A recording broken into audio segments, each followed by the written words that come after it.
Hey guys, welcome back, and today we will be doing indices. So before we start with indices, we need to know of the 7 laws that apply. So the first law is when you're multiplying with the same bases, you add the powers. So that is what this is saying here. When you're dividing with the same bases, you subtract the powers. When you have a raised to a power in the bracket and there's another power on the outside, like this here, we just multiply the powers together. Anything raised to the power of 0 is 1. So if it is 100 raised to the power of 0, 1. Anything raised to the power of 0 is 1. Anything with a negative power, we could get this as a positive fraction by saying 1 over a to the mth power. Now if we have a to the 1 over n, the number in the denominator here becomes the root, so it's the nth root of a. If we have number 7, if we have a to the m over n, it is the nth root of a raised to the power of m, like this right here. Let's say we have 2 times 2 times 2. If you don't see a power, that means an imaginary 1 is there. So because the bases are the same, we just add the powers. So we're saying 2, 1 plus 1 plus 1, which is equal to 2 cubed. And if we find 2 cubed, we're going to get 8. If we have a times a times a times a, that is saying a to the 1, a to the 1. So if we add all ones, that is saying a to the 4. Let's say we have 5x cubed times 3x squared. What we would do, we would multiply the coefficients. So 5 times 3 is 15. Then we say x cubed times x squared gives us x cubed plus, and that gives us x to the 5. Let's say we have 3p squared q squared times 4pq. So again, we multiply these first, which is 3 times 4 is 12. And then it is p squared times p, which is saying p to the 1. So it's p2 plus 1, which gives you p cubed.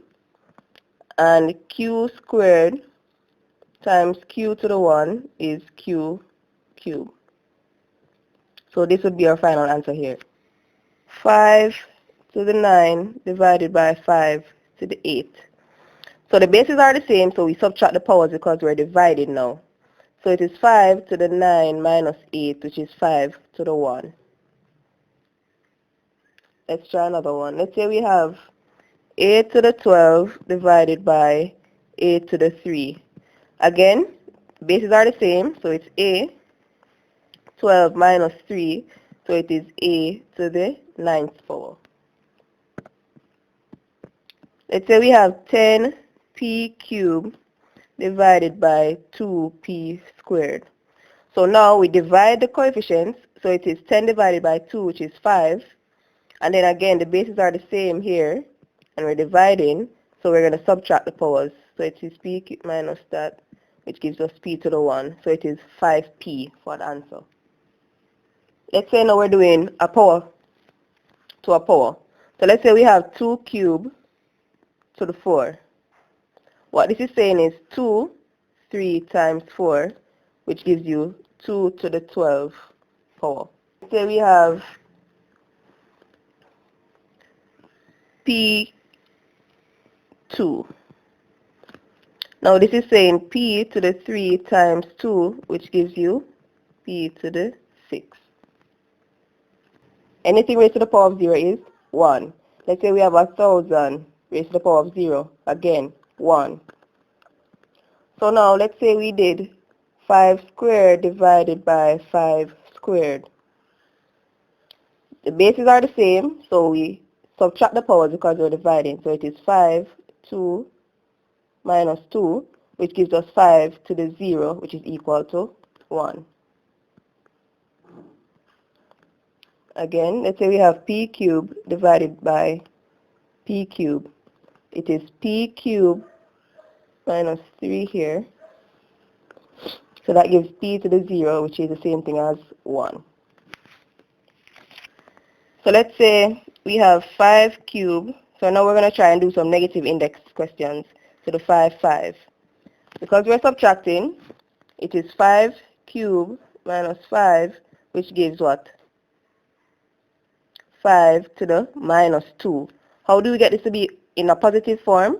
It's saying 1 over 5, 2. And we know that 5, 2 is 1 over 25. Again, let's say we have q to the 4 divided by q to the 7. Bases are the same, we're dividing, so we subtract the power. So it is q to the 4 minus 7, which gives q to the minus 3. Now we can make this positive by saying 1 over q cubed. Let's say we have 4 raised to the power of half. What we would do is we would simplify this in its lowest index form. So we put it to the lowest base. So the lowest base you can get here is 2. So it is 2 squared, because 4 is equal to 2 times 2, which is the same as 2 squared. So it's 2 to the 2, and then remember we had a half on the outside here. So now what this is saying is 2 times a half, and this 2 cancels this 2, so we have 2 to the 1, which is equal to 2. Let's try another one. Let's say we had 8 to the 1/3. This, again, lowest base, which is 2, which is 2 cubed, because 2 times 2 times 2 gives you 8, times a third. This is saying 2 cubed times a third. These cancel here, and again we get 2 to the 1, which is equal to 2. This was basically saying the cube root of 8 to the 1.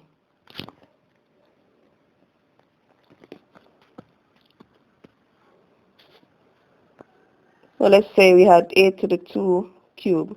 This is saying the cube of a squared.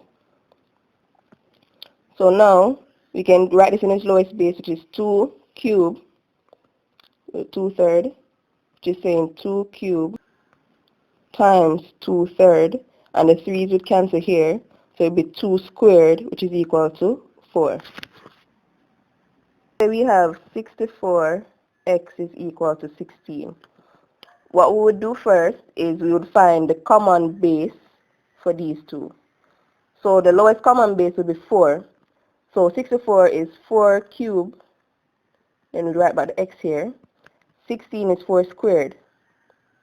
So this is saying 4, 3 times x, which is 3x, equals 4 squared. Now, because the bases are the same, we can just pay attention to the powers. So this is saying 3x is equal to 2. Now we want to make x the subject of the formula, so we divide in both sides by 3. This gives x is equal to 2/3.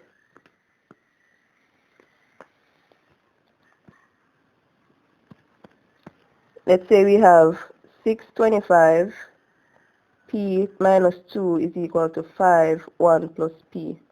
Again, we look to see what the lowest base, and the lowest base here is 5. So 625 is 5 to the 4. Then we have p minus 2 is equal to 5, 1 plus p. Now this is saying we are multiplying these here. So it is 5, 4p minus 8 is equal to 5, 1 plus p. Now that the bases are the same, we're just focusing on the powers. So it is 4p minus 8 equals 1 plus p.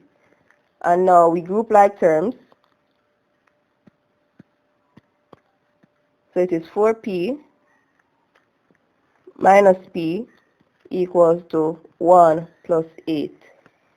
So we have 3p is equal to 9. We divide both sides by 3 because we want to make p the subject. So p is equal to 3. Thank you guys for watching, and I hope you learned a lot. See you guys next time.